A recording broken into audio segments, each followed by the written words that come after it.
ഇവിടെ കുട്ടികളുടെ അച്ഛന് ഒരു സിനിമാ പ്രാന്തനായിരുന്നു കേട്ടോ, പണ്ട് തൊട്ട് തന്നെ.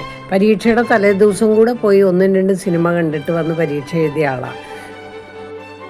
ഈ വീരകൃത്യമൊക്കെ കുട്ടികളോട് പറഞ്ഞു കഴിഞ്ഞാൽ അവരും മറിച്ചാവാൻ വഴിയൊന്നുമില്ലല്ലോ. അങ്ങനെ വീട്ടിലൊരു ഹോം തിയേറ്റർ സെറ്റ് ചെയ്യാനുള്ള കടമ്പകളും അനവധിയായിരുന്നു കേട്ടോ. കാരണം മറ്റൊന്നുമല്ല, ഈ ഹോം തിയേറ്ററിൻ്റെ സ്ക്രീൻ വെക്കേണ്ടടുത്ത് ഒരു ജനലുണ്ട്. അത് വെറുതെ ഇങ്ങനെ അടഞ്ഞു തന്നെ കിടക്കുകയാണ്, തുറക്കാറേയില്ല. എന്നാൽ പിന്നെ അതൊന്ന് അടച്ചെടുക്കണം.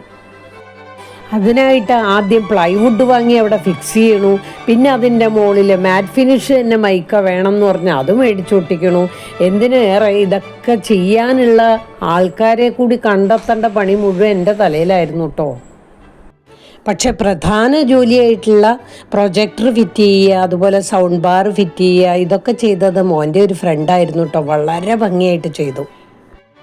പിന്നെ നെറ്റ് കണക്ഷൻ ആ മുറിയിലേക്ക് കിട്ടണം, അത് കൂടാണ്ട് ഇലക്ട്രീഷ്യനെ സമയത്ത് കിട്ടണം.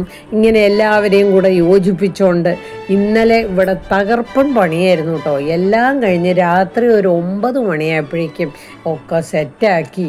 ദേ ഈ പുലിയേയും കടുവയും ഒക്കെ കണ്ടു. മോഹൻലാലിൻ്റെ ഒരു പിക്ചറും കണ്ടു. അത് കഴിഞ്ഞിട്ട് സൗണ്ട്, കളറ് ഇതൊക്കെ ഒന്ന് ടെസ്റ്റ് ചെയ്യണ്ടേ. അങ്ങനെ എല്ലാ ടെസ്റ്റിങ്ങും കഴിഞ്ഞു. ഇന്ന് പ്രൈം വീഡിയോയിൽ കുട്ടികൾക്ക് ഒരു ചെറിയ അവരുടെ ഒരു സിനിമയും വിട്ടുകൊടുത്ത് അവരെ കാണിച്ചു കേട്ടോ.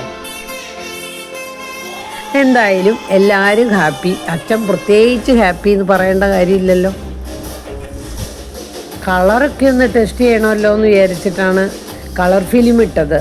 ഒപ്പം തന്നെ ബ്ലാക്ക് ആൻഡ് വൈറ്റ് ഫിലിം കണ്ടാൽ മതി എന്ന് പറഞ്ഞിട്ടാണ് ഇവിടെ ഇരിക്കുന്നത്. കാരണം പഴയ സിനിമാ പ്രാന്താണല്ലോ ഇപ്പോഴും മനസ്സിൽ. കട്ടൻ കാപ്പിയും പപ്പടവടയും ഒക്കെ ഉണ്ടാക്കി കൊടുക്കണം അത്രേ. സുജാത എന്നുള്ള പഴയ സിനിമ, സീത, ഇതൊക്കെയാണ് കാണാൻ ലിസ്റ്റിൽ ഇട്ട് വെച്ചിരിക്കുന്ന സിനിമകൾ.